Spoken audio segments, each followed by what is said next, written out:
LeBron James claimed a vandal spray painted the N-word on the gate of his Brentwood, California mansion. At the time of the alleged incident, James and his family primarily resided in Cleveland, and James was in Oakland participating in the NBA Finals. James's employees removed and painted over the racist graffiti before police arrived and could investigate. Nevertheless, when discussing the crime from the NBA's highest platform, James analogized what he and his family experienced to the mother of Emmett Till, the 14-year-old black boy murdered in Mississippi in 1955 for whistling at a white woman. Here, let's take a listen to LeBron James speaking at the 2017 NBA Finals. I mean, as I sit here on the eve of, on the eve of one of the greatest sporting events that we have in sports, race and what's going on comes again, but it just goes to show that that racism will always be a part of the world, a part of America, and hate, in America, especially for African American, is living every day.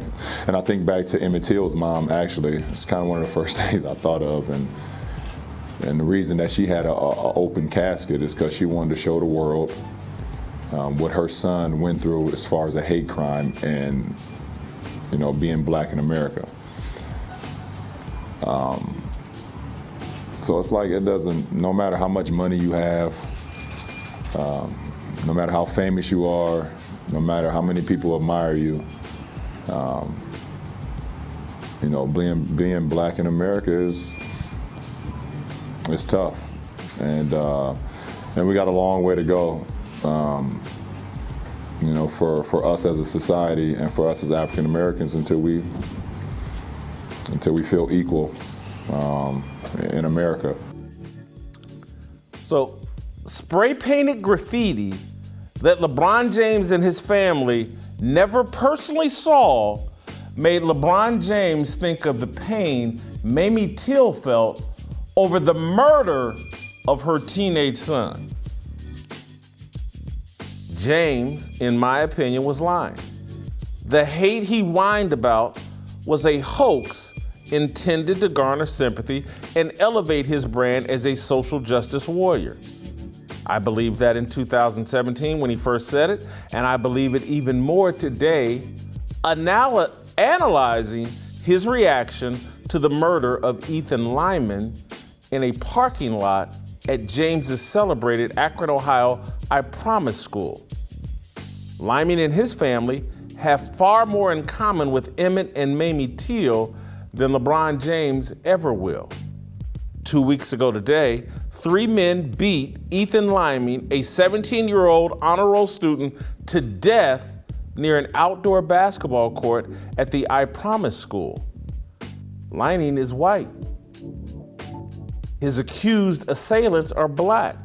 Lyman and 3 friends were joyriding in his car and shooting a water paintball gun. That water paintball gun we're picturing there, they were shooting that out of the car. They stopped at the I Promise School. 2 of Lyman's friends, 2 black teenagers, got out of the car with the water gun and approached 4 men playing basketball. According to initial reports, Lyman's friends fired the water gun at the men. 3 of the men chased Lyman's friends back to Lyman's car. Lyman, a 6'1" football and baseball player, stepped out of the car and tried to calm the situation. He was attacked. The 3 men beat him brutally. According to witness statements and the police report, the assailants punched and kicked Lyman after he was knocked unconscious on the ground. The assailants then allegedly prevented Lyman's friends from rushing him to a hospital. The assailants snatched one of the teenagers' cell phones as they tried to call for help, took Lyman's car keys, and moved his car to the opposite side of the parking lot. Liming's third friend ran away from the scene and called police. When the police arrived, Liming was dead. Approximately a week later, law enforcement arrested the three assailants. They've been charged with murder and sit in jail on $1 million bonds. So let me give you a quick recap of what just happened here. Two black kids shot a water paintball gun at four black men, sparking a confrontation outside a white kid's car. The white kid attempted to calm the situation. The three black men beat him to death in the parking lot of the school fronted by a high-profile racial justice warrior, the Muhammad Ali of the 21st century. So now you understand what happened. And so here's what LeBron James has had to say about that incident from his Twitter feed. Our condolences goes out to the family who lost a loved one. May the heavens above watch over you during this tragedy. Pray for our community. LeBron's heartfelt, grammatically challenged tweet included heart and crown emojis. There was no mention of Emmett or Mamie Till, no mention of racial hatred or racial justice. 5 black kids got in a fight, and the white kid who initially acted as peacemaker got killed. What would LeBron tweet if a black child was brutally beaten by 3 white men in the parking lot of his I Promise school? I can guarantee you he would analogize it to Emmett Till and compare 2022 America to 1955 America. What happened to Ethan Liming is similar to what happened to Emmett Till. Till was allegedly trying to amuse his friends when he whistled at Carolyn Bryant, a white shopkeeper. Days later, when told of the incident, Bryant's husband turned a would-be harmless joke into a murder that rocked America. The water gun horseplay of Liming's black friends sparked his murder.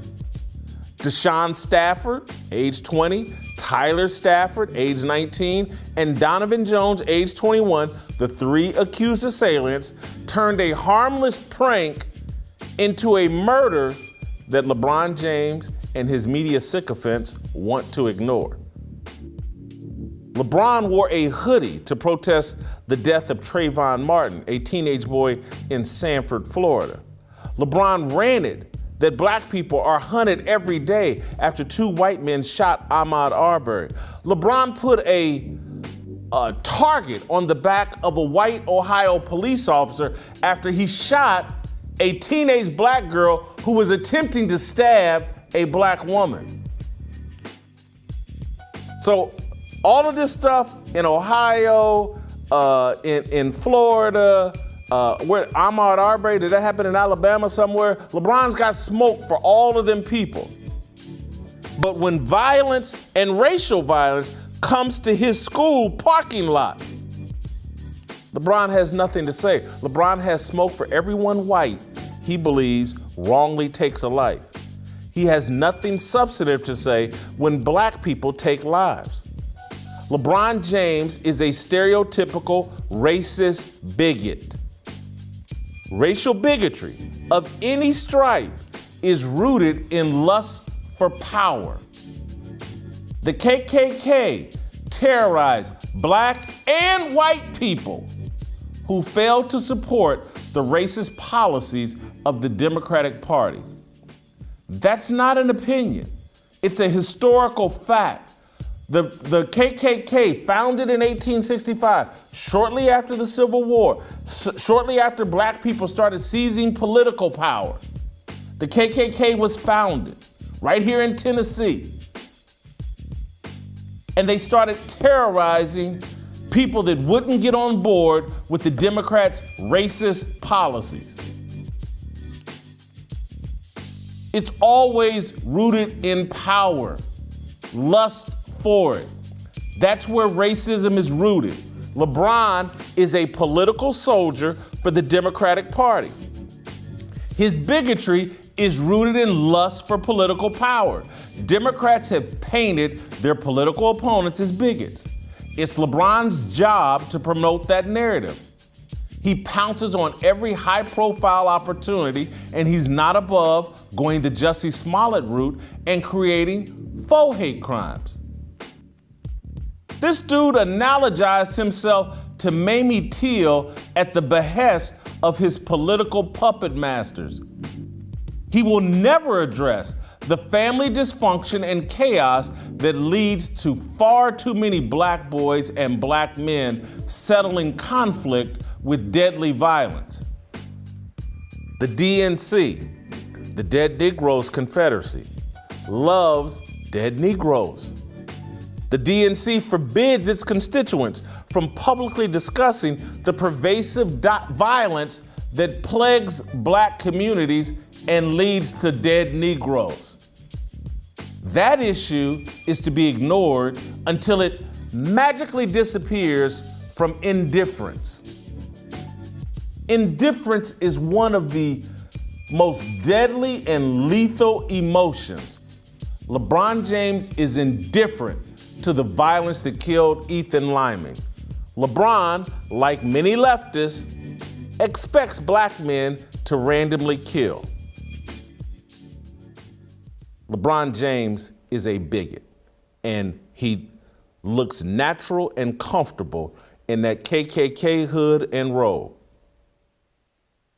That's who LeBron James is. He's got to wear that. His actions say that. A kid was killed in a racial incident at his high school that he's run around and beat his chest and he's proud of, and he has virtually nothing to say about it.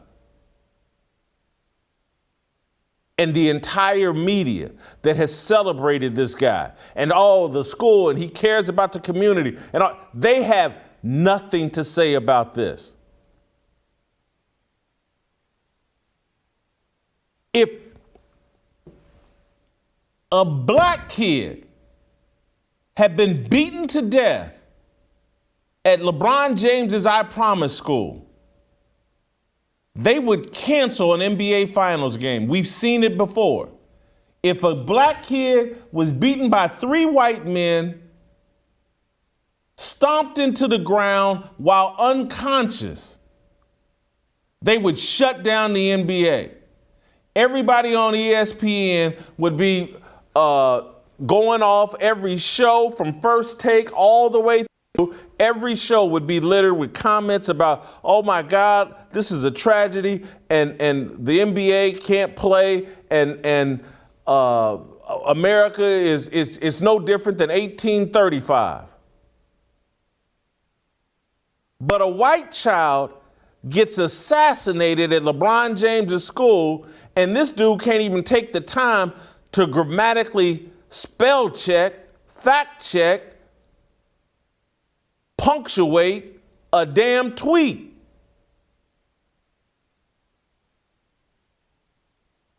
This is buffoonery.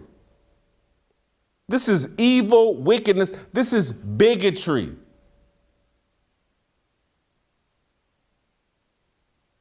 Everybody can see it. I'm tired of it. It's almost like we as black people have said, we don't want to end racism, we want to benefit from it. We want to participate in it. We want to be the people we claim we despise, racist white people.